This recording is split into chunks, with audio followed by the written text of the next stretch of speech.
Olá, tudo bem? Eu sou o professor Paulo Cruz e esse é o canal do Instituto Brasil 200. Se você ainda não se inscreveu, se inscreve aí, clica no sininho para receber as notificações e já dá um like nesse vídeo para fortalecer aí o nosso trabalho.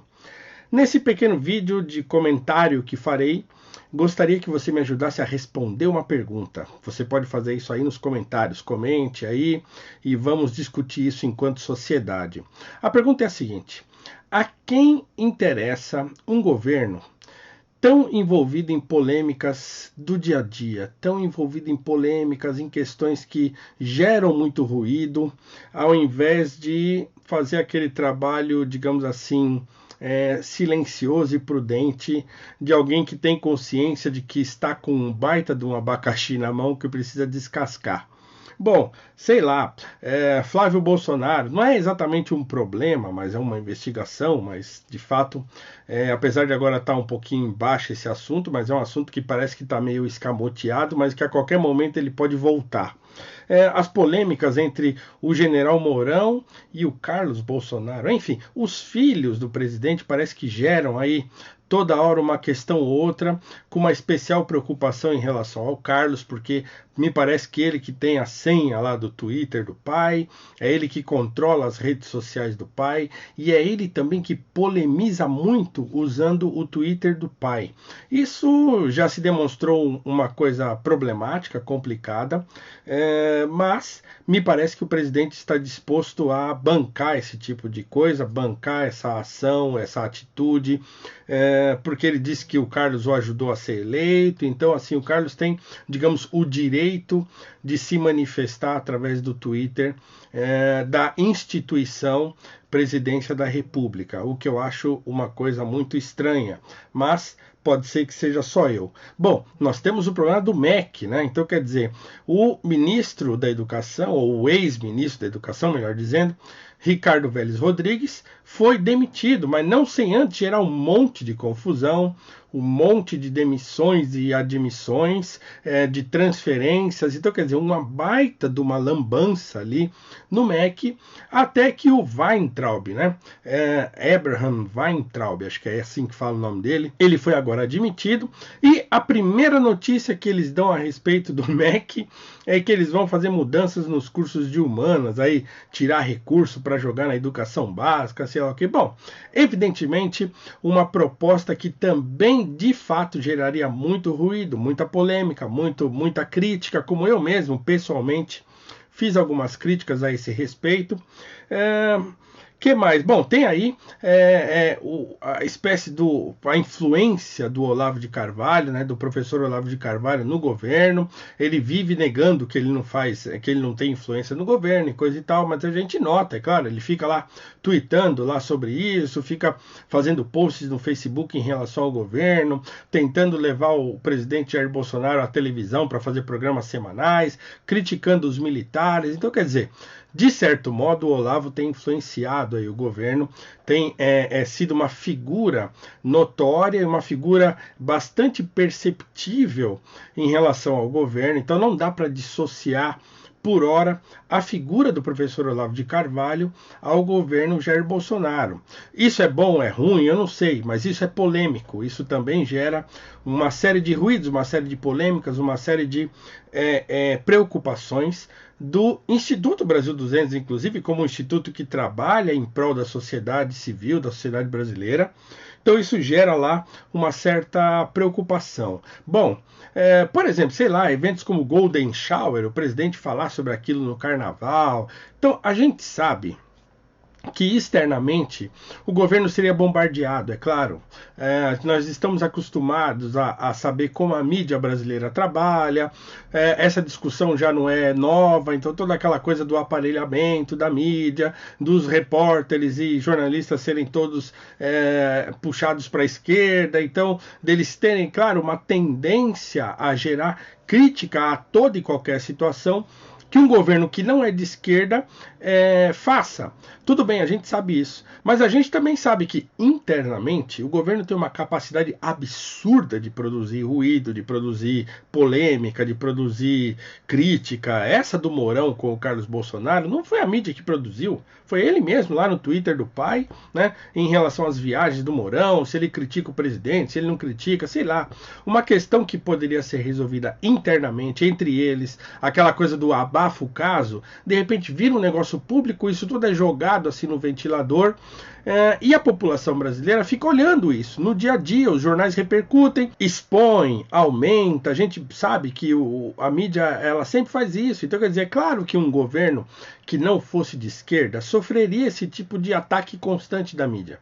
Agora, sabendo isso, por que o governo então não sentou todo mundo numa mesa e falou, ó, pessoal, vamos tentar andar assim na moita, vamos tentar ser prudentes antes de tomar decisões.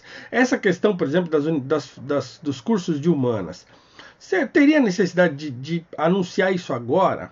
Isso não poderia ser guardado para daqui a pouco? Se os recursos vão ser destinados aí para a educação básica, sei lá, os recursos não poderiam simplesmente ser destinados e de repente isso ser anunciado quando a coisa tivesse um pouco mais madura, né? Mas não sair da reunião com o ministro e já soltar isso nas redes sociais e já falar. Então me parece um pouco, digamos assim, desastradas assim, essas ações e geram muito ruído, muito problema, e a gente fica sem saber o que fazer.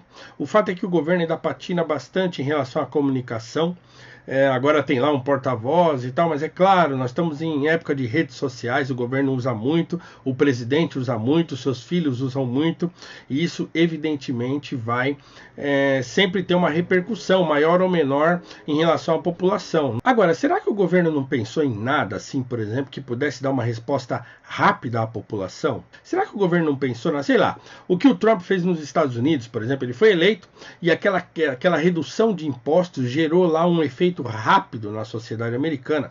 Não estou dizendo que era para fazer o mesmo aqui, porque a gente sabe que aqui as coisas são muito mais enroladas e complicadas. Mas, sei lá, não tem alguma coisa efetiva que o governo pudesse ter estrategicamente feito em relação à população, para que a população ficasse contente, né, e aguardando assim as outras novidades? Porque o que acontece? Está todo mundo parado, o país está parado, aguardando a reforma da Previdência, certo? E fica todo mundo assim, os empresários, não vamos fazer nada se não houver a reforma. Aí o desemprego agora começa a aumentar de novo. Houve aí uma série de demissões aí, né? Acho que 14 mil vagas agora nesse mês de abril. Eu estou falando aqui em abril de 2019, no final de abril. Então houve demissões aí, milhares de demissões. Então há um problema por resolver e, é claro, fica todo mundo esperando a reforma da Previdência, que é realmente, do ponto de vista econômico ou socioeconômico, a ação mais importante desse governo. No entanto, será que não haveria, em vez de polêmicas, em vez de atitudes assim ou promessas que vão gerar, é claro, uma sensação de dever cumprido em relação à sua militância, porque ele tem uma militância, o Bolsonaro, bastante aguerrida e como eu conheço bem, né? No entanto, como é que isso chega nos ouvidos da minha mãe, por exemplo? Ela não fica nem sabendo. Ela está sabendo o que passa na Globo, o que passa nos grandes veículos de comunicação. Então, como fazer para que a população tenha confiança? Porque também a popularidade começa a baixar, então começa a gerar um monte de problema e tal, e fica difícil de entender como é que o governo vai proceder.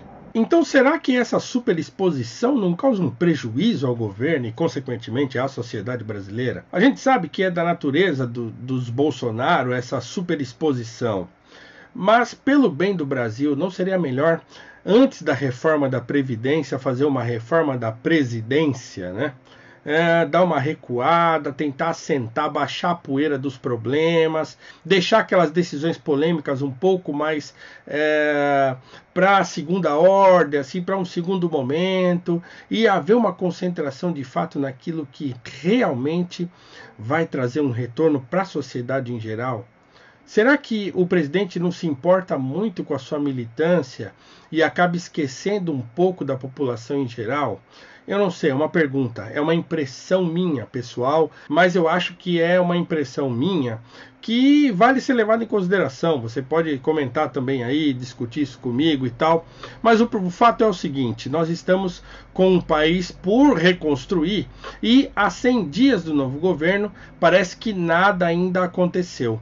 Todo mundo está esperando a reforma da Previdência e deve esperar, e deve lutar por ela, e deve aí divulgar. Se você não viu o vídeo anterior que eu fiz comentando a questão da importância da reforma da Previdência, você pode assistir, está aqui no canal do Brasil 200. Mas eu acho que é uma preocupação de todos também, o modo como o governo vem conduzindo o seu dia a dia, as questões que ele considera importantes e, sobretudo, essa quantidade grande de polêmicas geradas internamente no governo preocupam bastante, mais do que aquelas externamente que a gente conhece, que são todas muito enviesadas e coisa e tal. Mas não dá para negar que internamente há muitos problemas para resolver. Então é isso, deixa aí o seu comentário, deixa aí a sua impressão e vamos juntos, né? Vamos juntos. Essa é uma crítica construtiva. Eu acho que o governo tem de saber também receber críticas, a militância tem de saber receber as críticas. Por quê? Porque é um governo, porque é um cargo eletivo, nós votamos, nós elegemos. Então a sociedade fica esperando o que vai acontecer e comenta e fala. Então essa não é uma conversa só minha aqui com você no vídeo. As pessoas conversam na rua, comentam também e querem saber. Portanto, a minha proposta para o governo nesse momento é reforma da Previdência, antes da reforma da Previdência. E aí, você concorda? Fica com Deus, um abraço e até mais.